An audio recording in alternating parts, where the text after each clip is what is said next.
Alright guys, so that little bit of footage there was another one of the options we have as an Arc Warlock. And you'll notice a lot of what I was doing was similar to kind of what I'm calling my Lightning Lord build. And this one also centers around another exotic Warlock helmet.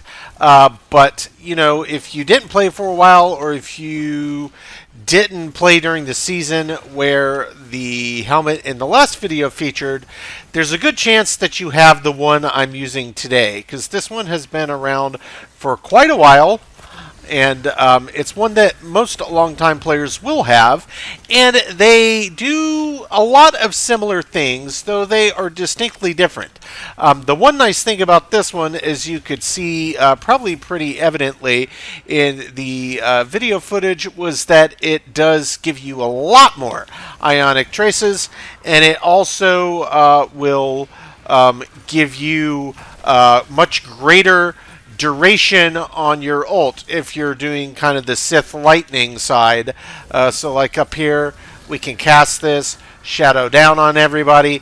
Effectively, as many adds as you're pumping and dumping, it's going to keep throwing more ionic traces back, which feeds directly more energy back into your super.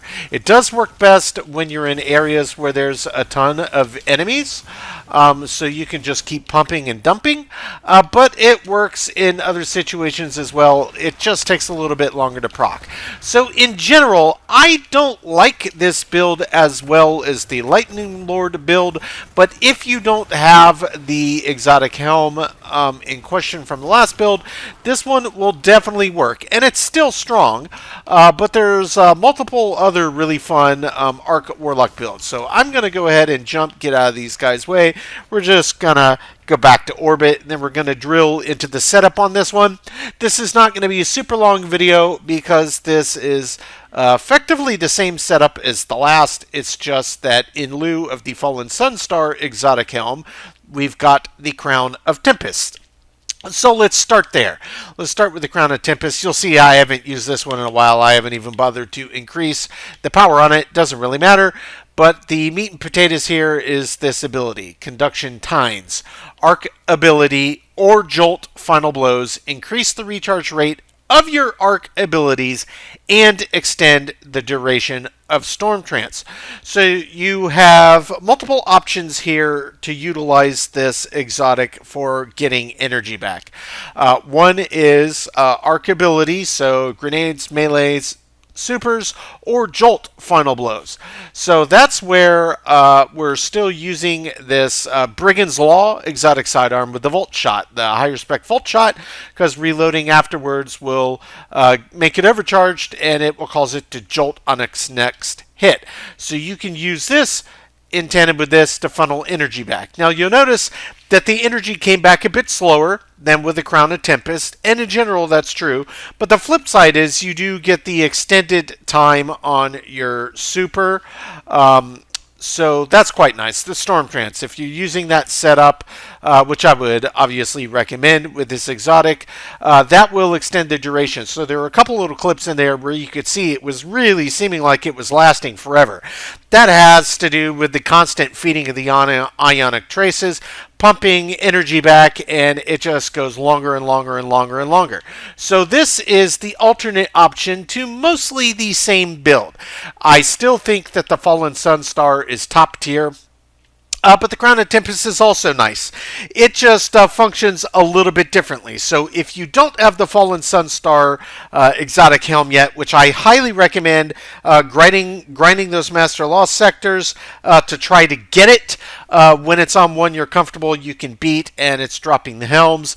Just go for it until you get it. But if you don't have that in the interim and you still want to use kind of the same build, you can use the Crown of Tempest.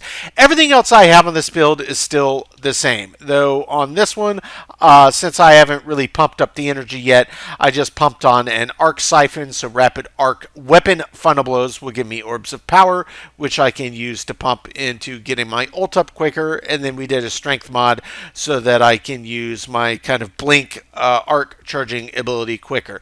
Everything else that I have on here is the exact same from the last build.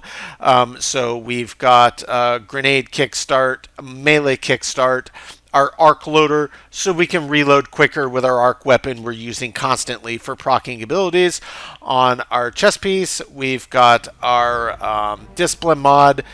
We've got emergency reinforcement. That's going to give armor charges when we pick up orbs of power. In the setup I have on this, they're dropping constantly, so this is quite nice. Just more quality of life, extra damage protection. We've also got unflinching harmonic aim to reduce flinch when using arc weapons, which I'm doing constantly, and we doubled it up to improve its potency. On the Candescent boots, I do have this changed up a bit.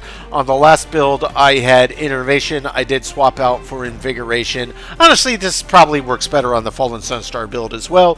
Still have paired with Orbs of Restoration. That's always nice because we're constantly dropping orbs, and it will pump energy into the ability with the least energy. Typically the melee, because I'm using that constantly. Absolution, all ability cooldowns each time you pick up the orb. We got our Resilience Masterwork. Then finally, on our bond, we've got Bomber, of course, grenade cooldown when using class ability, melee cooldown when using class ability, of course, Reaper.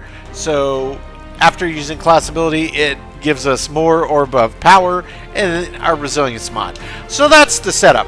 This is still the weapon I would recommend the most. If you have any other nice Volt Shotted or anything else, whether it's a crafted high-spec Volt Shot, but anything that will help you jolt to get those ionic traces to pump energy back is going to work well in the build.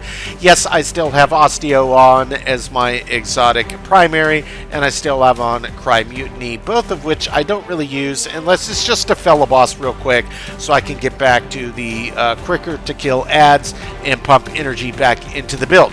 But that's the build, guys. This is kind of version 2. I still think Fallen Sunstar is the best, but if you don't have it, pull out your old Crown of Tempests, get the dust off, set your mods up, and you can have basically the same build. It just takes a little bit longer. Of course, the nice flip side, if you're really into the Storm Trance Super, is you get way more life out of it. So some may prefer this build. Either way, if you don't have the Fallen Sunstar, this is your next closest build to being able to do the same thing. That's it, guys. Short and sweet video today. Hopefully you find this helpful. If you don't yet have the Fallen Sunstar, go check your vault. You probably have one of these. If not, just jump into your collections, open up the exotics, and craft one. It's not expensive. Guys, I appreciate you checking in today. Until next time, we will catch you on the next one.